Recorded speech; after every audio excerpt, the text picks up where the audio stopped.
Cling, cling. Welcome, everyone, to another episode of Storytime with BDD. I'm your host, BDD, aka Brooklyn Dad. And happy Friday, everybody. I hope you guys are as excited about Friday, about this weekend, as I am. I most certainly am. As you know, Friday means one thing to me, and that's pizza and movie night, which will commence immediately following this show, for us at least. Also, this was a lot of stuff that happened this week, and we are going to cover that. Um, this is a little throwback to some of you guys who are old school fans of the old show. In this little segment, I used to call Stories of the Day.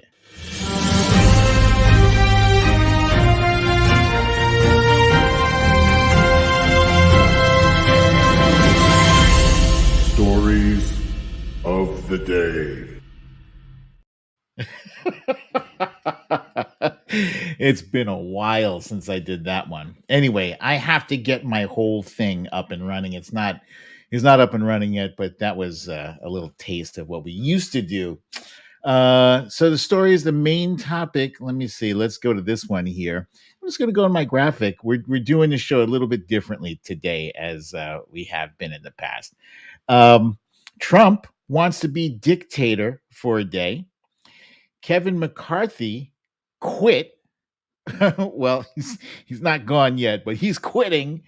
And Hunter Biden has been indicted on tax charges. That's a damn shame, I tell you. It is a damn shame. So there's a mix of some good stuff. Oh, that's we don't want that. What do I want from this one here? This is what I want. I want you to subscribe, to hit the subscribe button if you're new to the show, if you just got here, if you wandered in accidentally. Hit the subscribe button and also hit the like button. Thank you very much. And let's see. Let's pop in the chat here. I see Valerie G. Let's see. Oh, and let's say I see Meredith Powell is on top of the troll alert. Thank you very much.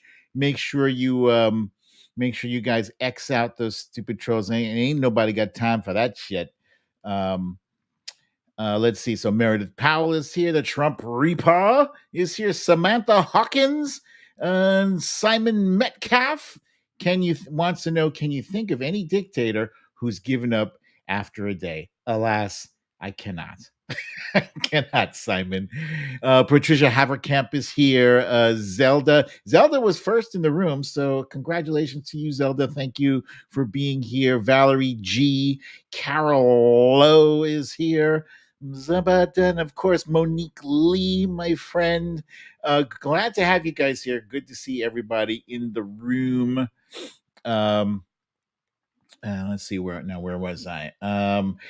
Okay. So anyway, I was saying that there's a mixture of good stuff and bad stuff that happened, and what I'm going to do is make use of the bookmarks, the bookmark feature that I have on X. I'm still on X, and there's, it's gotten kind of shitty over the past year and a half. It's gotten pretty shitty, but I'm still hanging in there, and I'm going to be hanging in there until the wheels fall off entirely, or until somebody else decides to buy and save that platform. I still have some hope, some faith and hope. Top of the news, top of the hour, some good news was my daughter is part of the quarterly honor roll. She was awarded quarterly honor roll for her hard work, her diligence, and her excellence. We are very proud of her, and just wanted to share that with you. I remember the kind of student I was. I was a slacker. I was like a very talented, very intelligent slacker. Did not apply myself. She is the opposite. She is extremely talented and a hard worker, very self-driven. So I'm so proud of her, and do everything I can to support her in her quest for academic excellence. Okay, and let's see. So aside from that, let's touch on some other good news. Let's see. Here, I'm going to share my screen. And we're going to find the no, where is it? Give me a second here.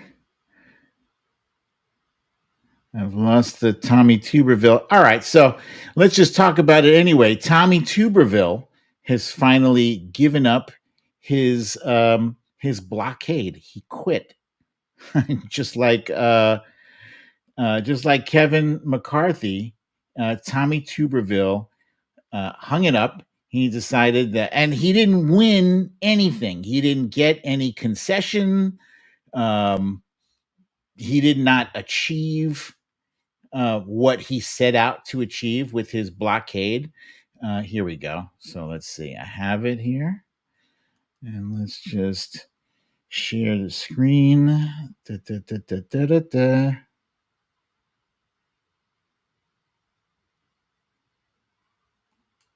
There it is. Okay. So, major breaking after 9 months in a pointless blockade preventing military promotions from advancing, Senator Tommy Tuberville has finally backed down, lifting his embargo. The Alabama senator was jeopardizing America's military readiness in an ill advised political stunt, objecting to a Pentagon policy allowing service members to travel for abortion care. So, yeah, he didn't even get that at all. He got nothing. All he got was derision from his fellow senators. Ryan ONeal. Oh shit. Excuse me. This is live. Carol Lowe has shared with us that Ryan ONeal, the actor, has died at 82. Um, yeah, so he dropped his blockade, and what does that mean? It means that people in the military, the people who are defending our nation, keeping us safe, are now able to accept their promotions and they can move on with their life. They can make plans to move. Because let's say if you were in the military and you were expecting a promotion, you were getting promoted, to a, I don't know, to a colonel. You've got kids. Excuse me, and your kids have to go to a new school. Your wife, everybody's moving with you. Everybody's got to make arrangements in the new place. You need a new house. Where are you guys going to live? All that stuff is on hold while Senator Jackass Tuberville is throwing gum in the works. So he got absolutely nothing. And that is basically, he could be the poster child for the GOP. They make a lot of noise, a lot of sound and fury signifying nothing. They make a lot of noise and they achieve nothing. They have nothing to show for it except noise. So, and Robert Carrasco, thank you very much, points out that he is still holding up promotions for its 4-star generals. Everything from 3-star generals on down. Everyone from 3-star generals on down are able to get their promotions. Okay, what else? Some very good news for President Biden. And, President Biden kind of is on a winning streak, you could say, because he's just racking up the wins. All he does is win. And why is he winning? Because he's busy working for Americans. Let's see. No, it's not that one. Let's see. It's not that one.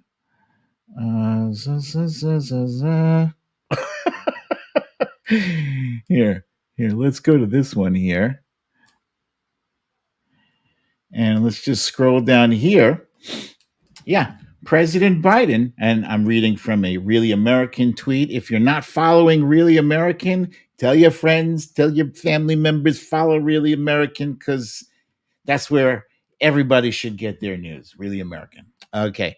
The White House announced a major initiative today of $8.2 billion to fund a historic, I should add, a historic 10 projects, 10 high speed passenger rail projects across America.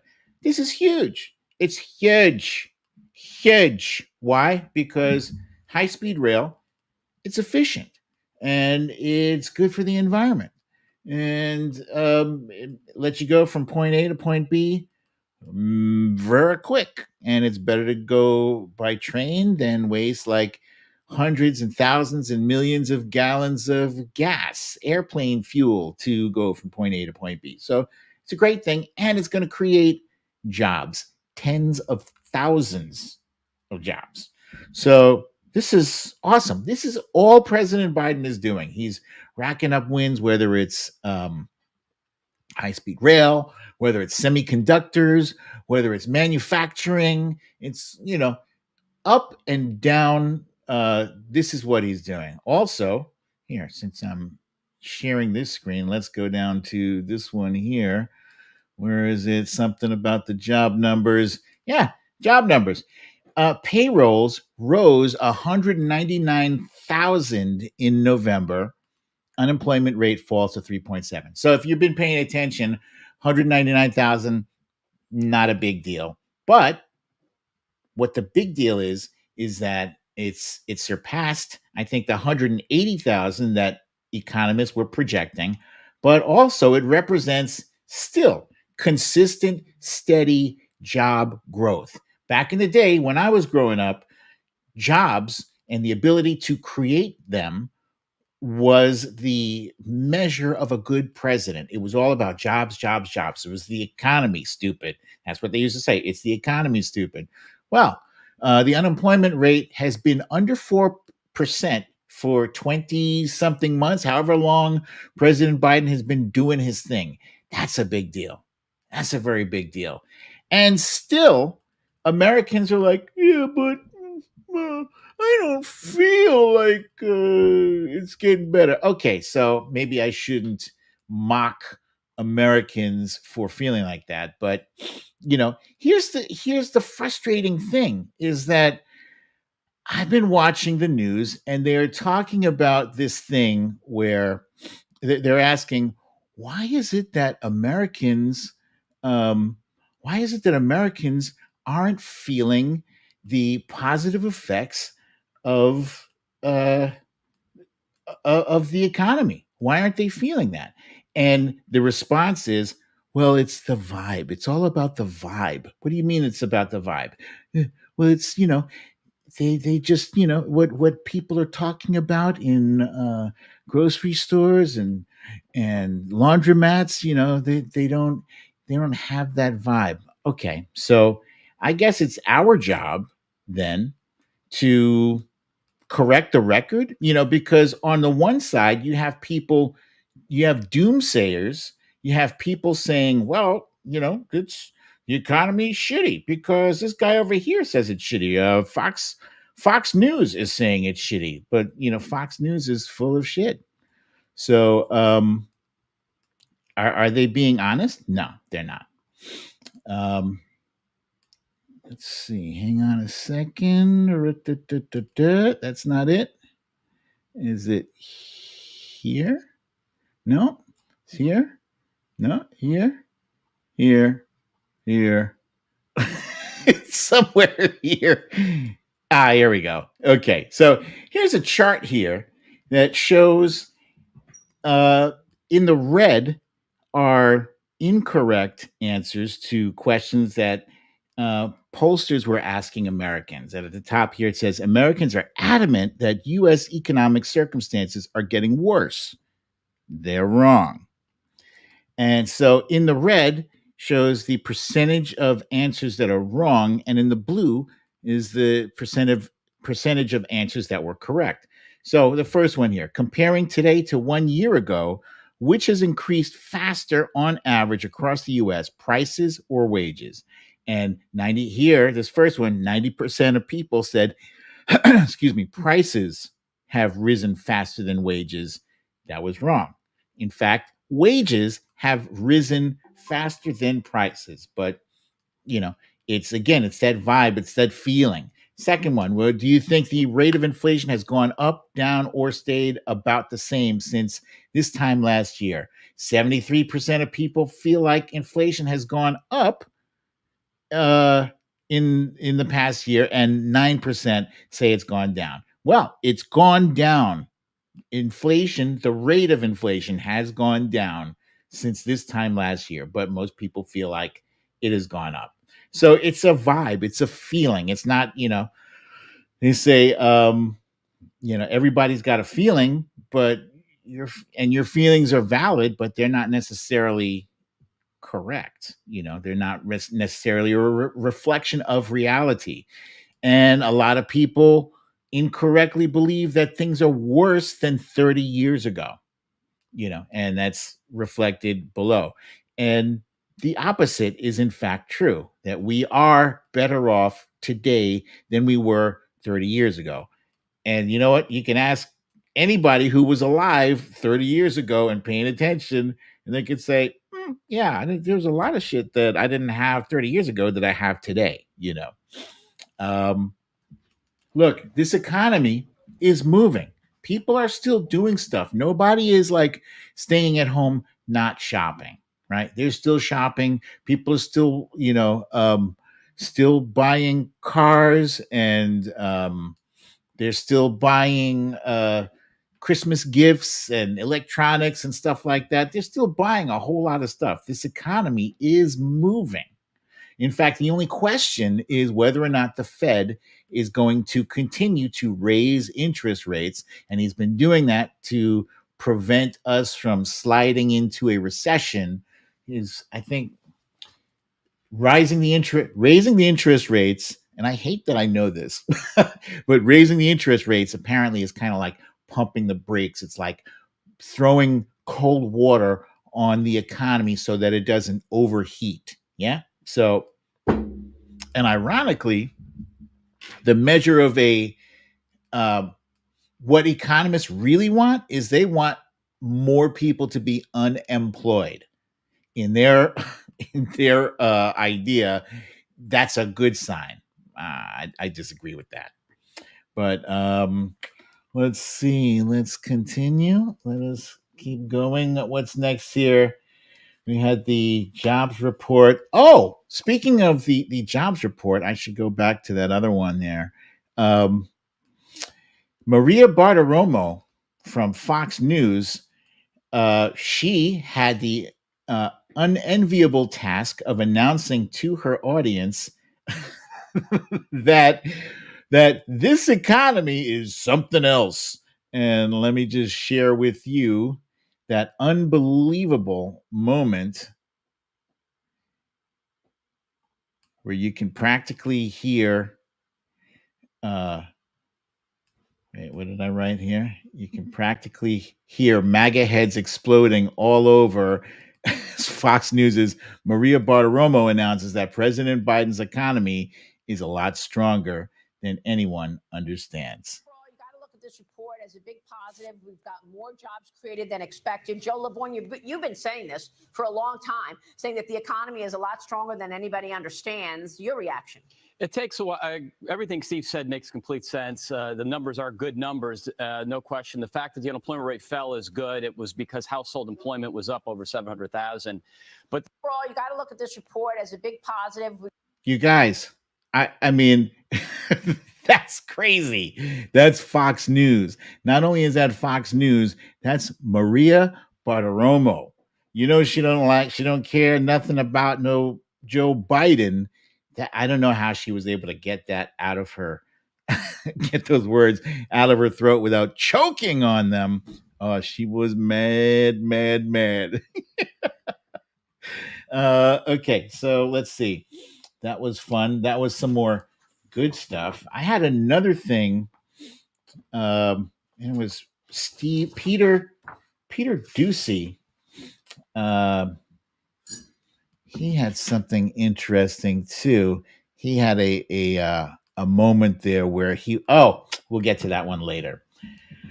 Meanwhile, Republicans are are trying to get President Biden to bend on, and Democrats, more importantly, Democrats to bend on making concessions on the border in exchange for funding Ukraine. Funding Ukraine is very important, not just to President Biden, but it's also important to America. And this administration and Democrats have had a hard time explaining to the American public why it matters, why it's important for us to continue to contribute financially to Ukraine's fight against Vladimir Putin trying to take over their country. And that's because the alternative is we just let Putin win. We just let him take what he's going to take. Because if we don't help fund that fight in Ukraine, Vladimir Putin will win. He will win. He will wear them down. They need our resources. And by our resources, it's not just money. The money is helpful, but we are giving Ukraine, what's the kind of support? We're giving them material support, right? We're giving them our cast off weapons and aircraft weapons that we're not using. That maybe is out of date for us, but can still be very useful to them in their fight. And as a result, not one American boot is on the ground in Ukraine. We are not fighting. But if Vladimir Putin gets a strong foothold in Ukraine, what's to stop him from going next door to Poland or to another NATO nation and taking them over? Because believe it or not, guys, that's what he wants. He wants to get the band back together. He wants to, reunite the Soviet Union. So we either pay now, and that now we're getting it at a discount. We're saving democracy around the globe at a discount. If we wait until later, it's going to be much worse. And you know what? Call them as cynical or whatever, but Republicans, they know this. They know this too. And it is a very nasty calculation that they're making. They're making a bet that they can get more concessions on the border. And what Democrats don't like these border concessions. Hey, Philosophy, I see you, my friend. Welcome. And you too, Sherry Scary. What's up? General Putnam is also here. Elaine Prieto, Robert Carrasco. Okay. Democrats are dead set against some of the border concessions that they want. Like they want to change the criteria for migrants and people seeking, what's the word? Goddamn, seeking asylum seekers. They want to change it so that it's more difficult for them to seek asylum. And it's a terrible thing. President Biden seems open to it. And I think that's like these are very tough calculations that he has to make. And I'm glad it's him making them and not me. Also, Vice President Harris broke a record. She broke a record this week by breaking ties. She is a tie-breaking vote in the Senate. In the instance when there is a tie on certain votes, she is as the vice president, serves as the tie-breaking vote. So I think it was 32. And the last time this happened in the Senate, it was John C. Calhoun who broke 31 ties. And I am amazed that I'm remembering that with my old brain. Hey, Philosophy, my buddy, thank you for the kind donation. I like your little graphic for your avatar, the crayon flesh. Oh, that's clever. You guys, I don't know if you can see that there, but Philosophy's avatar is a picture of flesh-colored crayons, but those crayons are like all of the colors. That's very cool. I like it. I like it very much. Let's see what else. Oh, this was a good one. This was a good one here. There's a woman by the name of Karen Smith. You might have seen this story. Um, Karen Smith is a new school board president, and over the past few years, I know you've seen a lot of drama around school board stuffs, and you've also, over the past few years, seen a lot of drama about banned books. So this woman, oh, and you've also seen a lot of drama around for some reason, centered around people named Karen. Well, this Karen is bringing honor back to the name Karen. That's right, that damn Karen. I know you've been good too, but this damn Karen is pretty awesome.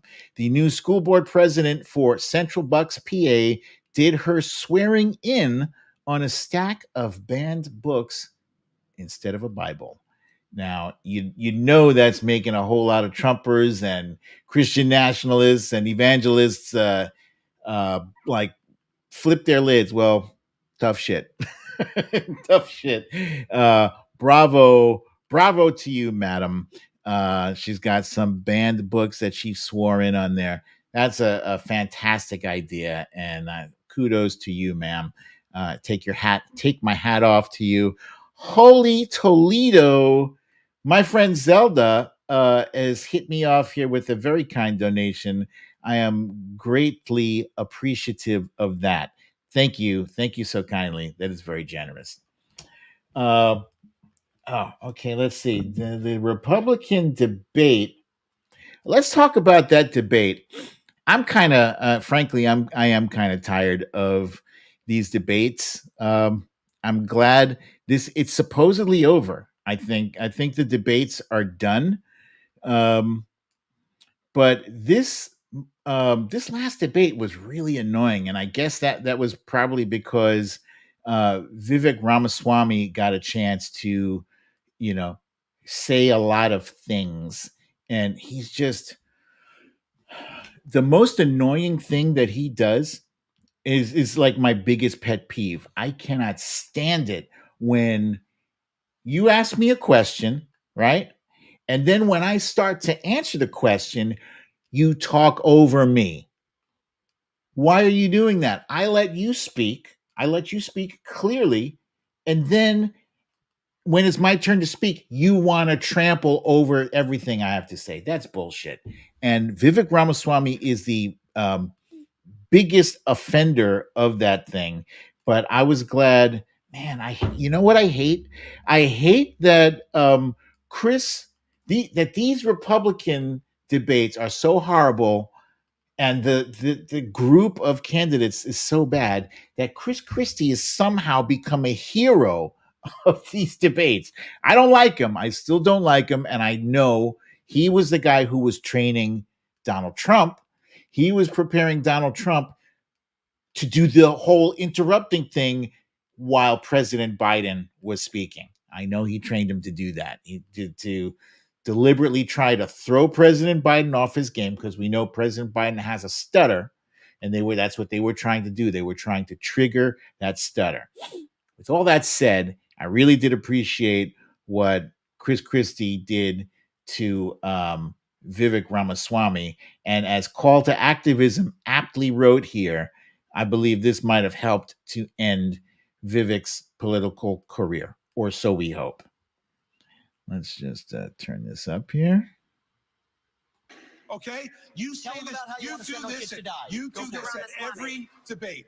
You go out on the stump and you say something. All of us see it on video. We confront you on the debate stage. You say you didn't say it, and then you back away. And I want to say exactly what I said, Chris. I'm not done yet. Well, this is now look. This is nonsense. It's not a spew. This man is spewing nonsense. This is the fourth debate. The fourth debate that you would be voted in the first 20 minutes as the most obnoxious blowhard in America. So shut up for a while. I'm gonna respond to that. I want to say Your version of We're going to let you respond to that. We're going to let you respond to that. Let him finish. I want to say something else. We're now 25 minutes into this debate, And he has insulted Nikki Haley's basic intelligence, not her positions, her basic intelligence. She doesn't know regions. She wouldn't be able to find something on a map that his 3-year-old could find. Look, if you want to disagree on issues, that's fine. And Nikki and I disagree on some issues. But I'll tell you this, I've known her for 12 years, which is longer than he's even started to vote in the Republican primary. And while we disagree about some issues and we disagree about who should be president of the United States, what we don't disagree on is this is a smart, accomplished woman, and you should stop insulting her. So I'm going to take this. I'm also not a big fan of Nikki Haley either. She is very hypocritical. She flips with whatever way the whatever direction the wind is blowing. But I appreciate that that Chris Christie spoke up like that on her behalf, because there's no call for that. You guys are professionals. You are running to be the leader of the United States, and there should be a certain level of conduct that you expect from somebody who is going to step into the role of commander in chief. You know, it's one thing if your guy is just running for, foreman of the warehouse, or maybe he's running for, I don't know. See, even I was thinking, even somebody who's running for city council, someone who's running for city council, which is probably one of the lowest elected office positions, you still expect them to conduct themselves in a way that is befitting of the office of an elected official, right? You're not electing a clown. You're electing somebody whose face is meant to represent you and the rest of the nation in the greatest country on earth. My apologies to those who are watching from a different country, but this is how we feel. We feel America is the greatest nation on earth. So let's see. So that was that. That hopefully that is the last Republican debate. What else happened? Ethan Crumbley. This just happened in the past hour and a half, maybe 2 hours. Ethan Crumbley was the kid. He was like a young teenager who shot. He was a mass murderer who shot people in the Oxford school. He shot and murdered 4 students at the Oxford school. And so he was just sentenced today to life in prison without parole. And that's a good thing, I think. I'm listing this under things that are good. It could have gone a different way. He could have gotten, a light sentence. But I was watching the sentencing. What's funny is I was like listening. I was listening, and I was thinking, wow, this guy, this judge, he was like letting him have it. In the sentencing hearing, he was saying a whole lot of really, like, he's coming down hard on this guy. And I was like, this guy's making a lot of sense. And I looked up and I was like, that's a brother. It was a brother, the judge. I was like, whoop, your ass is out of luck. And the Trump Reaper points out that out of 365 days of the year, there were 634 mass shootings this year so far. And it is a damn shame that she has to tack on the words so far, but it's true. It's true. We just had 2 mass shootings this week, which is part of the bad stuff that I was going to cover. We'll cover that. I will get to that. And the last good bit of news. Wait, is it the last bit? Yeah, the last good bit of news I have is that Kevin McCarthy quit. He announced that he's not going to be running for re-election. The story is so funny to me because story is funny as hell, man. This guy took 15 rounds. It took him 15. It took him 15 rounds to get the speakership, right? Oh, wow. I mean, you could not possibly write a more humiliating storyline for a person other than if you guys have seen the show Game of Thrones, Reek. That's basically who Kevin McCarthy is. Reek. Look it up. The character Reek, Reek, is the most pathetic character in the show, I believe. That's who Kevin McCarthy is. He had to make concessions left and right in order to get the job. Um, and then after all of that humiliation, he just quit. He's just out. And wait, it gets better. It gets better in that not only is he out, right? But the dude said, clearly, he made it was no ifs, ands, or buts about it. He said he does not quit. He's not a quitter. Ladies and gentlemen, he is indeed a quitter. I mean, your question is just give up and quit. I'm the wrong guy to ask that question to. I never quit. A few moments later. And breaking news now, former House Speaker Kevin McCarthy is leaving the House. He will not seek re-election. I never quit. You quit. You know why you quit? Because you're a quitter. And everybody knows that quitters quit. Now, I'll have you guys know that video you just watched, that little 30-second, 40-second video, I made that. Yes, I did. I've been doing some fun things over the past year. I've learned skills that I did not previously have, video editing skills. I did that. It was fun. Thank you very much. Thank you. I hope you enjoyed it because I did too. I like slipping in those little things in there. It's fun.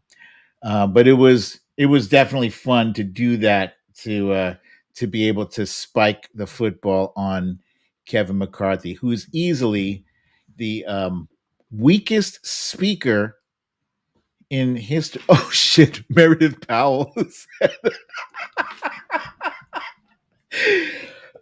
Excuse me. Meredith Powell says he can go to Cameo with Santos. That's another funny thing. So last week, you guys know, George Santos was expelled from the House, and now he's in. If you're not familiar with Cameo is like a website that if you are a celebrity, maybe you don't have to be a celebrity, but that's mostly where celebrities go, to make an extra buck. I think some politicians have gone on Cameo too. To make an extra buck, you can go on Cameo, sign up, and then fans of yours can ask you to say something, to record a video for them. Happy birthday to whomever, and they charge you $50. George Santos is charging $400 for a Cameo. So that's funny, Meredith Powell. Thank you for that. Hilarious. There's some funny stuff, but before I forget here, let me just look at me reminding people to please click the subscribe button if you're enjoying this content with me, and also hit that like button. Looks like a thumbs up. Please do it. Do it now. Oh, Nancy G pointing out that Don Jr. is on Cameo too. Man, it might be worth something for me to go on Cameo. I have to see what he charges. He might charge way too much, but I'd love to get him to say, Brooklyn Dad is an awesome person. And he's my favorite commenter on Twitter. Oh, I want him to say something like that. Let's see. So let's make a switch to the bad stuff. I hate to talk about the bad stuff, but the mass shootings. If it's a day ending in Y, it's yet another day with a mass. Oh, wait a minute! Shit, I totally forgot. Before we do the bad stuff, Taylor Swift won was awarded Time Magazine's Person of the Year. And you know what? I was never a big Taylor Swift fan. Not a fan of her. Just I don't have anything against her. I just, my one of my good friends, Mikey, he was like, all about Taylor Swift. He was a big fan of hers, and I listened to her music, and I was just like, it's okay. I personally, I didn't like how she would she would like write a song about her exes. I was just like, do you have to? I don't really care. Do you have to, let us into all of your relationships? Whatever. Anyway, her music aside, it's not for everybody. It's good. I like Shake It Off. That was fun. And I'm sure she has other songs that are great too. I'm just not a fan. I'm allowed to not be a fan. But I actually am a fan of what she has done in the past 4 or 5 years, I guess. You guys have seen, there's a video circulating out there. I know Call to Activism had posted one. It's a good clip where she basically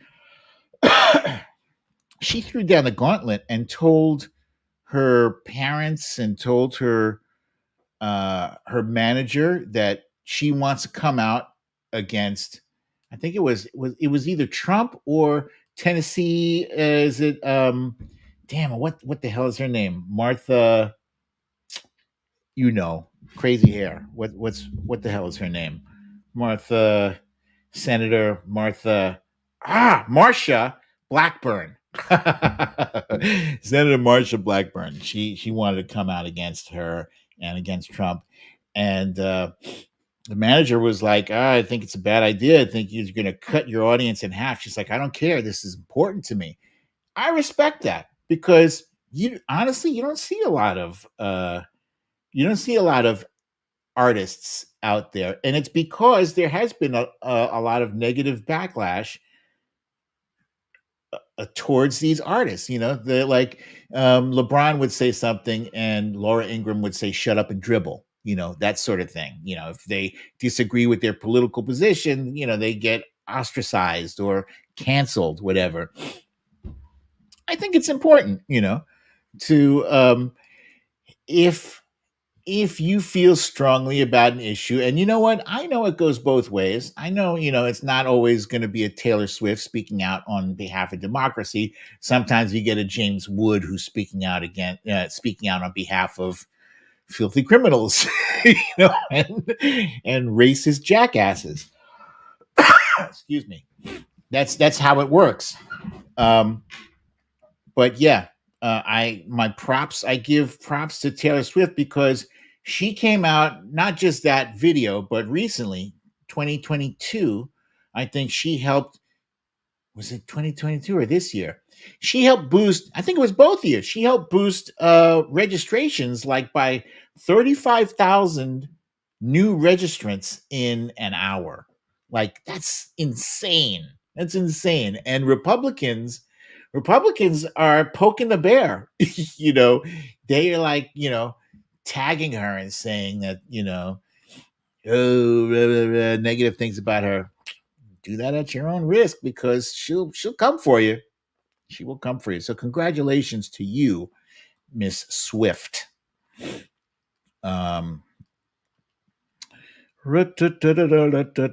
Blackburn. Yeah. Okay, so I was on to the bad stuff and I was talking about the mass shootings. There were 2 that I'm aware of this week. There's probably more. There was one in UNLV, that's the University of Nevada, Las Vegas, and there were 3 fatalities that we learned of, and a 4th person was shot, but they were initially in critical condition, and now they're in stable conditions. Watch your circle. Glad you made it. Welcome to you, Areas Wanderer, just wandering in. Welcome. And Ronald Bay, I see Ronald Bay. I think, yeah. Austin McLeod is not a fan of Taylor Swift. That's cool. Neither am I, but I'm actually a fan of her now. Still don't care for her music. But anyway, um, shit. General Putnam asking me, did I talk about the loss of our amazing Norman Lear? He made us a better country. I have not spoken about him, General Putnam, but now that we're talking about the bad stuff, let's talk about Norman Lear. So my childhood, I spent a lot of time outside. I was a play outside kid. I was totally like, mom would like unleash us at like 9 o'clock, 8 o'clock in the morning. We'd go out in the morning and we'd come back when the street lights came on. We were outside until it was dark enough for the street lights to come on. Excuse me. Norman Lear was the creator and producer of so many different TV sitcoms. And I feel like to call them sitcoms is almost like it doesn't do them enough justice, doesn't give them enough credit. The most famous one, I think, was All in the Family, starring, of course, Archie Bunker. Um, and it was a story about a family that lived in Queens that was headed by a bigot, Archie Bunker. Archie Bunker was a raging, flaming bigot who used to call, I guess his foil was his son-in-law, Gloria's husband, Michael Stivic. He used to call Michael Stivic meathead, and he was always calling. If he wasn't calling him a meathead, he was calling him a pinko commie. And what's funny and ironic is that a lot of Trumpers today don't quite get Archie Bunker. They think like he's a good guy. He was not the good guy. I mean, ultimately, eventually, there was something in the show in each episode that kind of humanized him a bit. Like my sister and my mom and I were watching this and laughing at Archie Bunker. We knew we were young enough. We were young, but we knew that Archie Bunker was an asshole. We knew that at 9 and 10 years old. We knew this is an ignorant fool, right? And we knew that Lionel Jefferson, who would later break off and star in his own show, The Jeffersons, with his father, George Jefferson, also being a bigot, but a black bigot. We were cracking up when Lionel Jefferson would get the better of Archie Bunker and the jokes would go right over Archie's head. So All in the Family, The Jeffersons, Sanford and Son, Maude, these were shows that these were TV shows that discussed like very serious issues that were in the news. They were political, that people were talking about around the kitchen table. They were serious. It wasn't like your fluff, not to detract from the Brady Bunch, but the Brady Bunch and Gilligan's Island, those were shows I grew up watching too. Those were just silly shows that, had laughs and a laugh track. And, he was laughing because somebody got hit on the head with a coconut, or, Marsha got hit in the face with a football. But they weren't discussing like real political issues like abortion and racism. And All in the Family, Good Times was another one. They dealt with these very serious issues and they still managed to make you laugh. It wasn't like so heavy-handed that, oh man, you're preaching at me. You're talking that. No. These were funny as hell, but also like really poignant and important. And the creator of those shows, Norman Lear, he just died at the age of 101. So wow, he had a full life. And he gave us so much, so much more than just laughter, but like he done changed the game with those shows. So rest in peace, Norman Lear.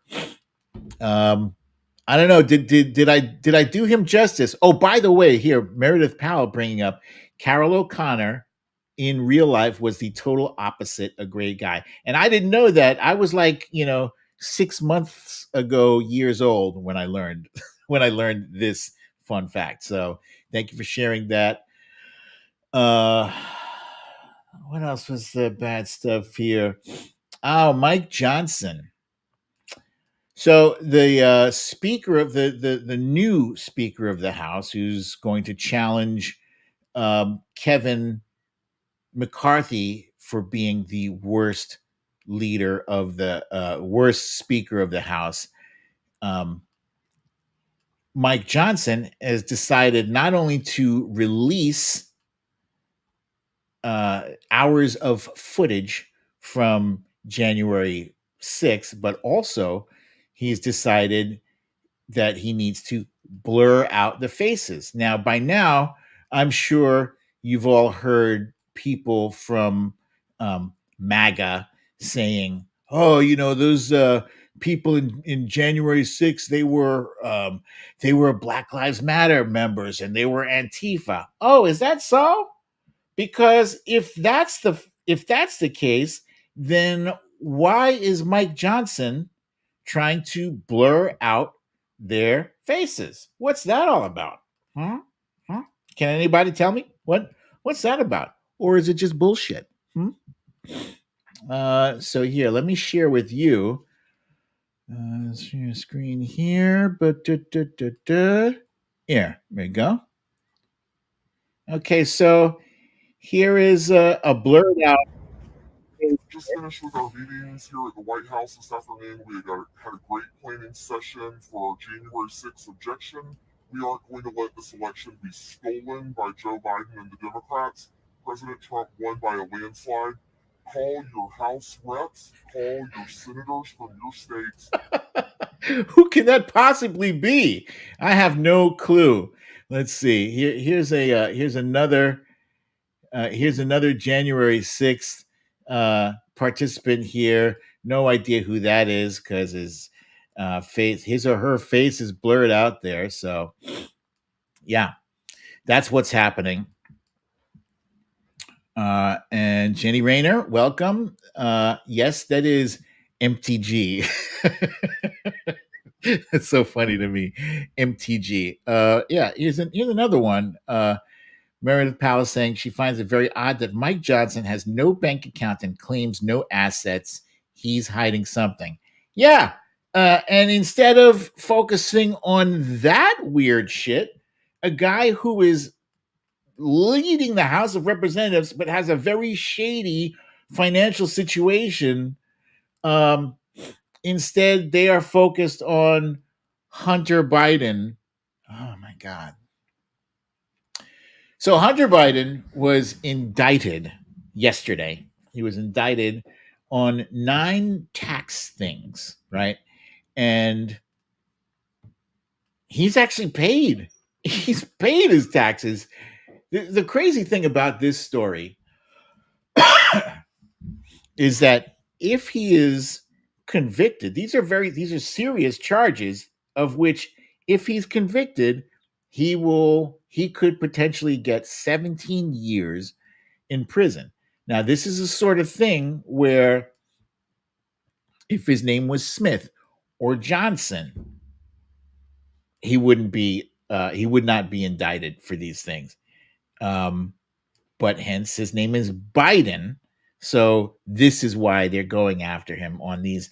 And here's the other crazy thing. MAGA, the right wing, hates the IRS. The one thing that they have been chanting almost nonstop for the past 6 years is, defund the IRS. That's what they want to do, defund the IRS. Except when they're going after Hunter Biden. Now the IRS, they love the IRS now. As Mila J pointing out, she's not voting for Hunter. Damn. Yeah, I guess I can't vote for him either. Guess I'll just have to vote for his dad, who is, he's kicking ass. And his dad, meanwhile, I said his dad. Wait a minute, I had something for that here. So his dad, they want to Republicans want to impeach Joe Biden.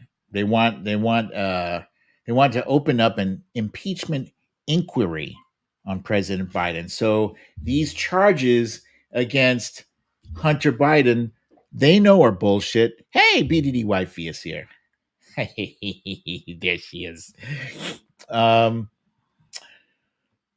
know these charges are bullshit. Doesn't matter. All they need is smoke. They don't need fire. They just need the suggestion of something improper so that they can open an impeachment inquiry that's giving their members cover for opening. Well, there's clearly there's something going on over here. What is he got $4,000 for a truck?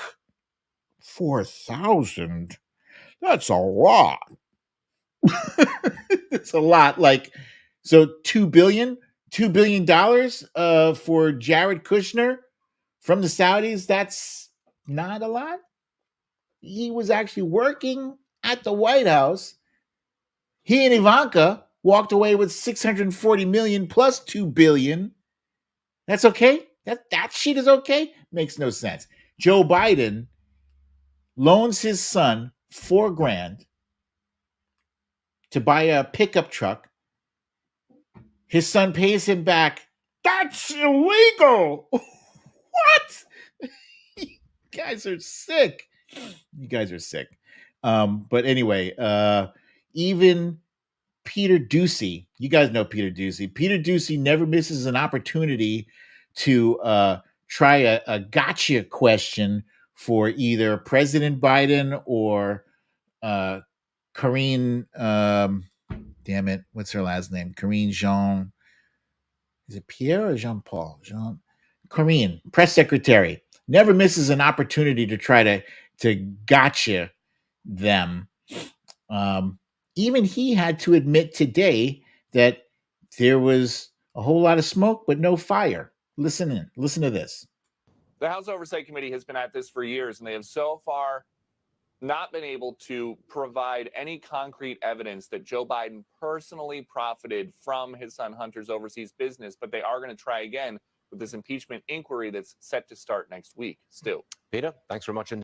The House Oversight Committee has been at this for years, and they have so far not been able to provide any concrete evidence that Joe Biden personally profited from his son Hunter's overseas business, but they are going to try again with this impeachment inquiry. All right. So you guys have seen that clown in action. You know he's no fan of President Biden, but even Peter Doocy has to admit it's a nothing burger. They got nothing. Nothing.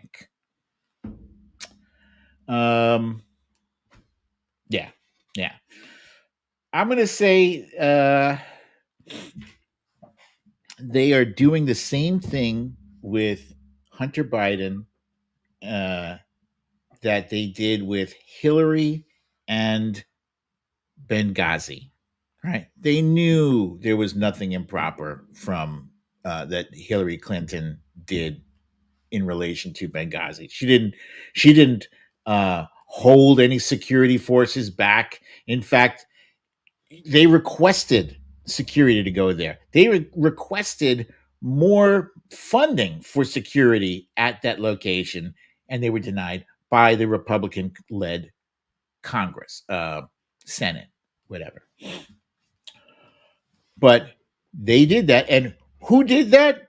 Kevin McCarthy let the cat out of the bag when he announced that, you thought Hillary Clinton was unbeatable? Well, that's why we had this Benghazi committee. And now look at her favorables are negative. That's what they did to Hillary. And now this is the exact same thing that they're doing with President Biden. Why? Because President Biden, frankly, is leading the most legislatively successful administration in modern history. Don't take my word for it. Look it up. Look it up. Those of you who are watching, who are regulars to the show here, you don't have to look it up. I'm talking to the people watching the replays who are like, who's this Brooklyn dad guy with this beautiful beard? But he sounds like a cheerleader for the Biden administration. Well, you know what? Guilty as charged. Guilty. Yes, I am a cheerleader. I'm not afraid to say it. You know, there are plenty of people on the right who will try to detract from this man's record. I'm here to set the record straight. And I can do that because I have a platform. And whether or not I have millions of people watching or just dozens, I am still not going to miss an opportunity to set the record straight. And with that said, the record on the guy who's running pretty much unopposed, I could say, on the Republican side, because really, aside from Chris Christie, the rest of the so-called candidates for the GOP, they're just running for second place. Nobody is really running. Hello, Cindy C. I see you there. And LB, yes, I am still riding with Biden. Nobody is really trying to knock Trump off his horse or his tricycle or whatever. You know, they're just trying not to offend his base. That's the name of the game. You know, nobody is really coming close to damaging Trump any worse than Trump could potentially damage himself. Now, how could Trump damage himself? In a normal universe, Trump saying that he would only be dictator for a day, that should be the end of it. That really, you know, it should have been the end when he was mocking the disabled reporter. That should have been the end. It should have been the end when he said that John McCain was not a hero because he likes people who weren't captured. That should have been the end. It should have been the end when the recording came out where he says he likes to grab women by their private parts. That should have been the end.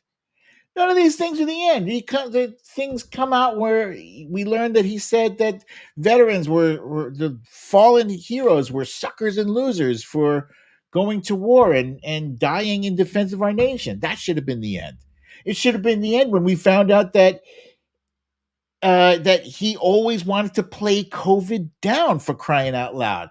This was a fucking, you know, like once in a lifetime pandemic, and he deliberately lied on tape. It should have been the end when on tape he said, he told the Secretary of State of Georgia,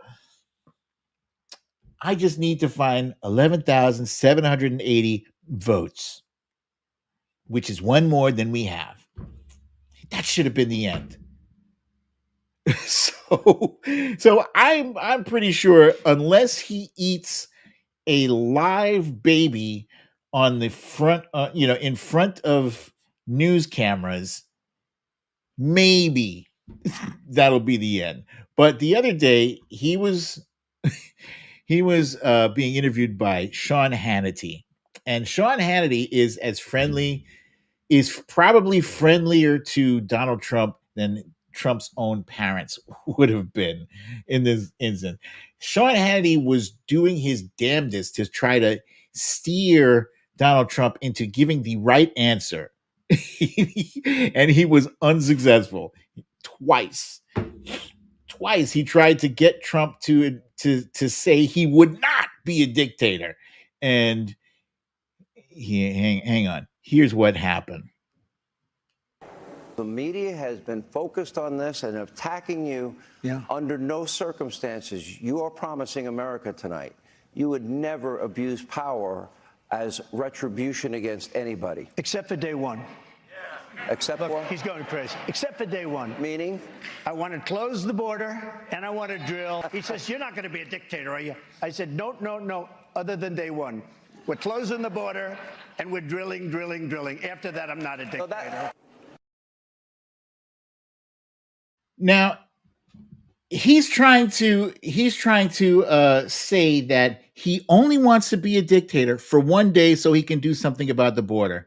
First of all, Nobody's dictator just for one day. Okay, you dictator for a day, and then on that day one, you declare there will be no more elections. There will be no more free elections because he loves how President Xi has declared himself president for life. He loves that. He embraces dictators. He loves how they are strong arming. That's what he respects and admires.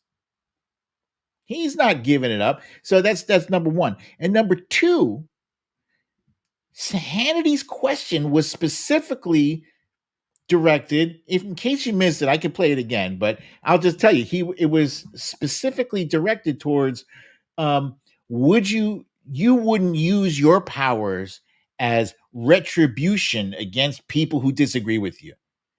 And Trump just sidestepped that and said, oh, no, I'm just going to be a dictator so I can close the border, blah, blah, blah, blah, blah. But he absolutely wants retribution against media, against politicians, against anybody who crossed him. And I'm assuming it's going to be people, who worked for him, who testified against him.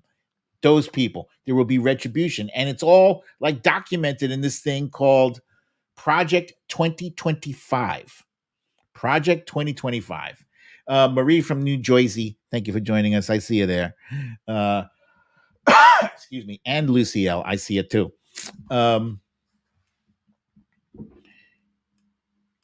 His political career should have been over when he said he'd only be dictator for a day. And sure, all those other things. But this is the United States of America. What makes us unique, what makes us special, what makes us great is that we do not have a dictatorship. We have a democracy. And I know these assholes want to say, it's a constitutional republic. Fuck you. It's a democracy. God damn it. Call it what you want, but it is a system where we vote for our leaders. We do not have our leaders thrust upon us militarily or otherwise. We choose, or we're supposed to choose, our leaders. But if he gets back into office, it won't be that way anymore. And people love to say, "Oh, you're exaggerating. You're being dramatic." Oh, really? Were we being dramatic when we were warning about abortion being taken away? Were we being dramatic about that? Come on. We are dangerously sliding towards a fascist dictatorship. Towards, what the hell is the name of that show? The Handmaid's Tale. And it's up to all of us. We are the last line of defense. We, the voters. And more importantly, you guys are influencers. All of you. Those of you guys who are following me on Twitter and helping to spread the word through your own content, as well as through helping to retweet my content. You guys are influencers. Every time you hit that retweet button, you are influencing your own unique set of followers, your audience. You guys each have an audience. You know this already. And you are doing your part, not just through volunteering. I know a lot of you volunteer on the phone lines, with registrations and knocking on doors and stuff like that, but also, through social media, because nowadays social media is how people are digesting, consuming their news. You guys are helping to play a crucial role in that fight. Smila J is asking, what is 2025? You saw that earlier and had no idea. So it's Project 2025, and Project 2025 is basically, it's a blueprint. It's like a written up blueprint for how Donald Trump will exact vengeance on his political enemies. Yeah, it's excuse me. So they are planning to vet everyone in national security. And when I say vet, I mean people who will be loyal to him, no questions asked. no matter what. People who will back him. They're only bringing people into the fold who they can verify will do this coup with you if push comes to shove. If you can't win by legitimate means, yeah, we will help you stay in power. That's what Project 2025 is. And it's fucking scary as hell.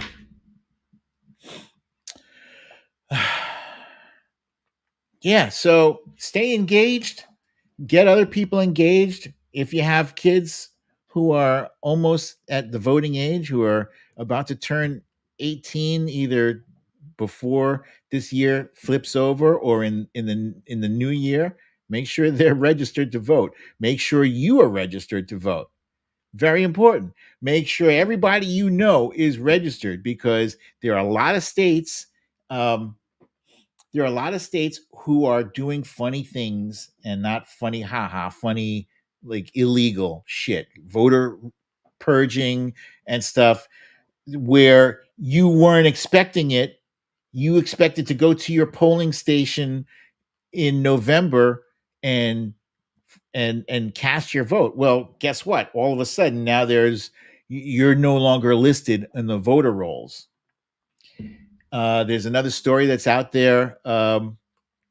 It's on the Really American page that talks about states that are going away from. Damn it! I read this earlier. Here, let me take a peek. What's the story here? Hang on. Yeah. If you can't beat him, cheat him. Should be Republicans. According to a damning report, 9 GOP-led states have abandoned the bipartisan Electronic Registration Information Center, also known as ERIC, leaving the door wide open for potential election interference. Convincing states to embrace the dubious Eagle AI software, a risky alternative, says Rolling Stone. Their voter lists are likely to be significantly less accurate, and the shift increases the likelihood of outdated records and false claims of voter fraud, creating chaos at the polls. So their plan, Republicans' plan, one of their plans is to muddy the waters, like at the polling station, just to make it seem like, oh, these records are not accurate. Yeah, there's a bunch of dead people on these polls. They're setting it up like that in advance, making it look like everything is legit. But then when it comes time to count the votes, they're going to say, oh, wait, we got like 200 names of dead people here. And so that they can challenge those results. And then the Secretary of State, who happens to be a Republican, will say, well, we got to throw these results out. So that's the end around. That's their game. There's a very information-filled tweet on that on the Really American page. Check that out, please. And guys, thank you so much for joining me for another episode of Storytime with BDD. I'm your host, BDD, aka Brooklyn Dad. Do you guys have any questions for me? Let's make it quick, make it snappy, because I got some pizza and movies to get to. By the way, in case you're wondering, I know I usually cover like TV shows and movies that I've been watching. I watched this movie called Genie last week. Wifey and I watched it. It's with Melissa McCarthy. I'm sorry to say it was a disappointment. It was dumb. It was dumb.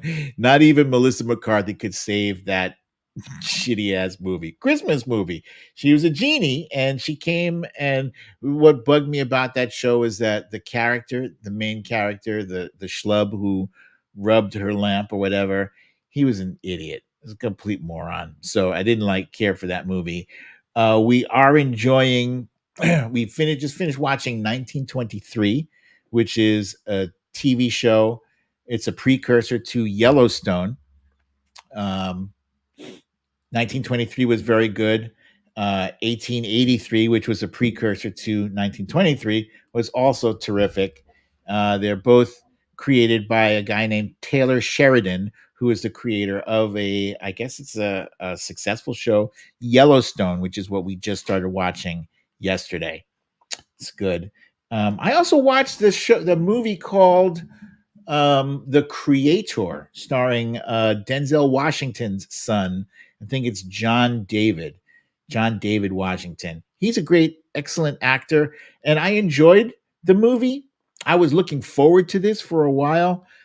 It was good, not great. On a scale of 1 to 10, I give it an 8, which for a guy who was really looking forward to this sci-fi flick which is basically robots versus humans. That's basically, that was the plot of The Creator.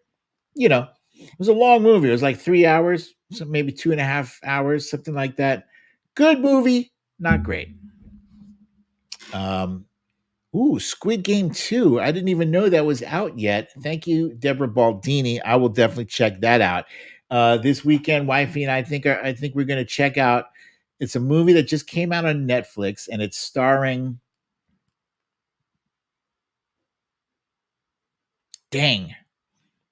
Julia Roberts.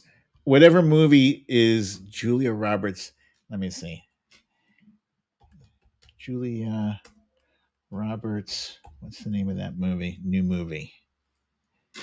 Netflix movie. It's called Leave the World Behind with Ethan Hawke, Mahershala Ali. Tells the story of two families as they fight for survival amid an inexplicable blackout. One thing's for sure, there is no going back to normal. I love a good disaster flick, so I'm going to check that out on the Netflix.